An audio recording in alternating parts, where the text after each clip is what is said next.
Magandang araw mga kaibigan. Bigyan natin ng reaction opinion itong post na news ngayon. 47 minutes. Title, Guanzon, hindi plunder ang unliquidated confidential funds.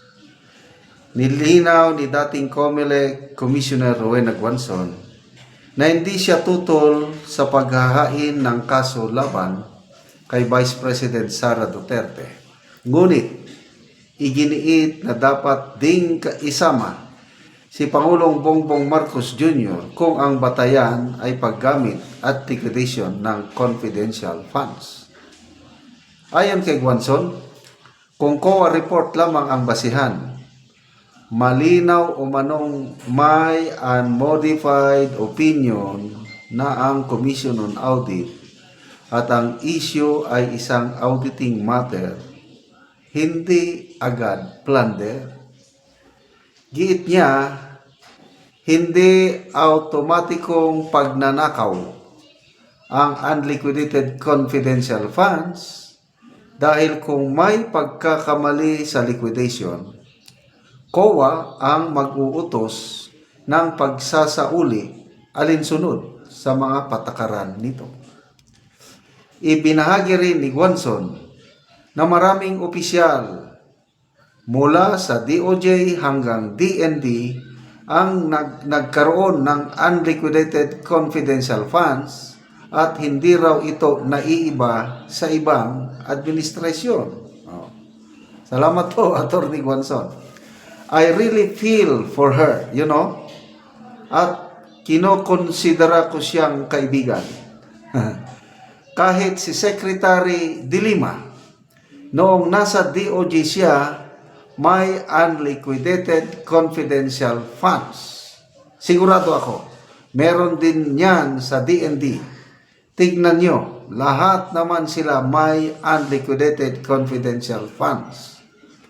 Dagdag pa niya, hindi siya pabor sa impeachment dahil sa kawalan umano ng due process at ibinunyag na may nalalaman siyang umano'y pamimigay ng pabuya upang makalikom ng perma.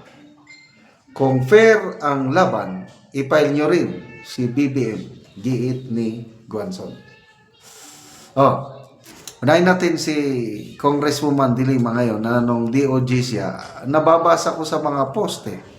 Kung hindi ako nagkakamali, memory ko na lang ang basihan ko, umaabot ata ng 80 million. Ay hindi, sobra pa.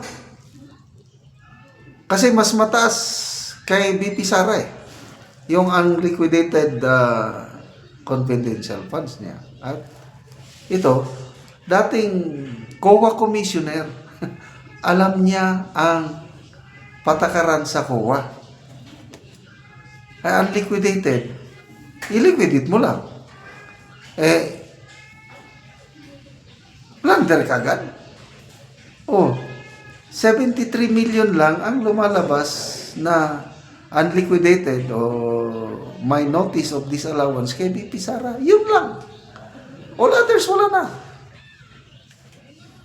So, anong pinag-ano nila na plunder kaagad? Again, tama ang obserbasyon niya, BP Sara, bakit hindi rin nila sampaan si BBM? Para patas. Bakit si BP Sara lang ang tinatarget? Sinagot na yan ni former Supreme Court Associate Justice Noel Tiham. Sabi niya, itong mga naninira kay BP Sara, takot na takot sila. Dahil naiiba si BP Sara. Na nakikita nila pag once na naupo ito, naupo si BP Sara as presidente, matitigil ang kanilang mga gawain. Ano yung mga gawain nila? Talamak na korupsyon.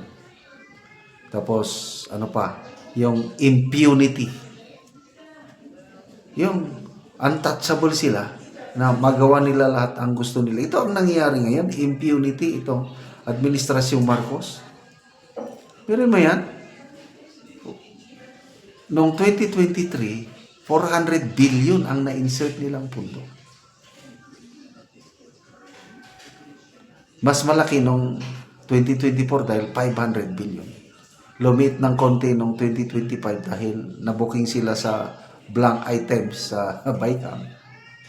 430 billion lang, so that's 1.2 something.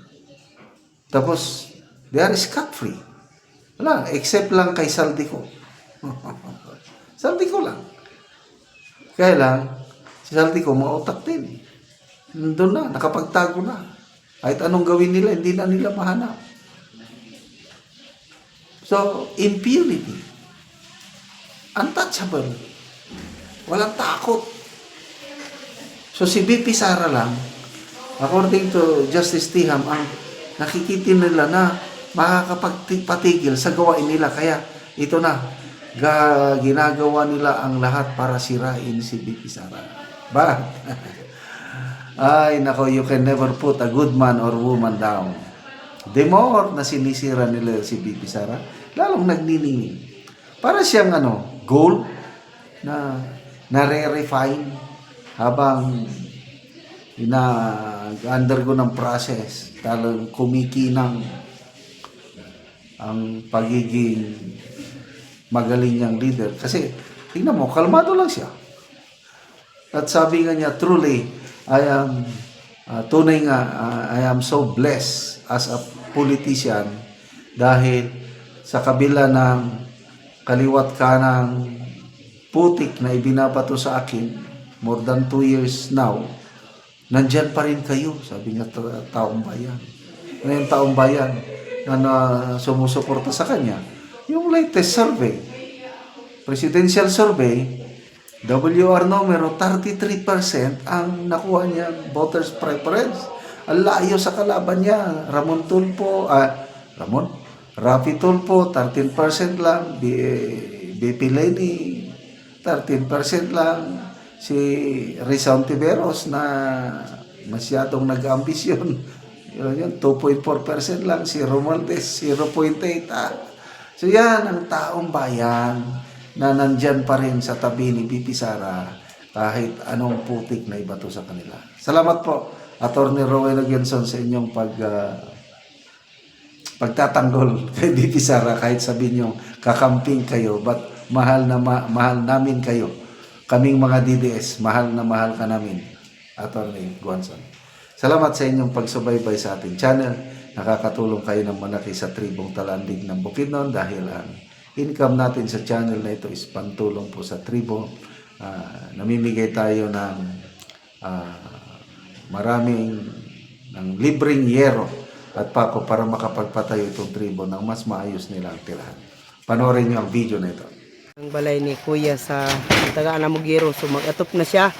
Siya nang gitangtang ang ilang mga atop nga silupin lang. Dimulis kay sana mo ginapang. Mga silupin lang, so kuwao na. O, kilagid ka tuig nga ang ilang balay. Inaan lang ang itsura o. Mga silupin lang. Ano ni ang ilang kahintang o. Makita gid nato nga lisod gid kayo ang ilang pagtuig. O, nagatulog na gani ang mga tubig. Kaya naputos lagi sa silupin.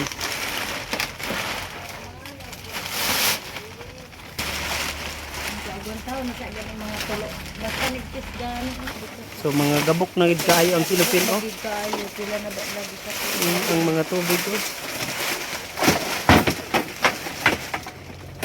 So ang inyong gabuhaton ani Nicole kada naamoy makita nga silupin inyong iatop.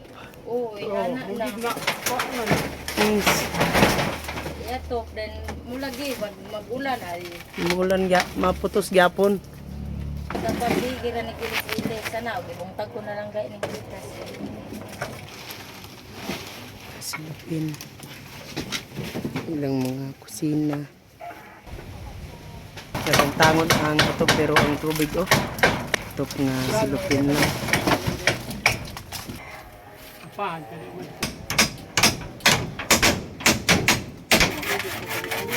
Karon naman sa pagtanggal maga-atop nagpod si Angkol. Ay nakuha naman tong iyang atop ng mga silupin lang.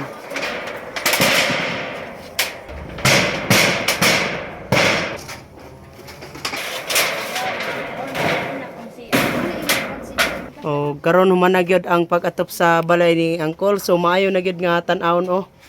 So maayo na gyud. Salamat sa nagtabang sa sin o salamat sa Ginoo nga siya ginaghatag sa amo o nagiya sa naghatag sa sin. Nga wala na ito nga mong gikuan ni silupin. Umayo na. Oo. Hindi ko kayo pasalamat sa nagtabang sa amo nga na sa Ginoo. Salamat kayo ko. Umaayo na gyud ang atop ni Uncle karon.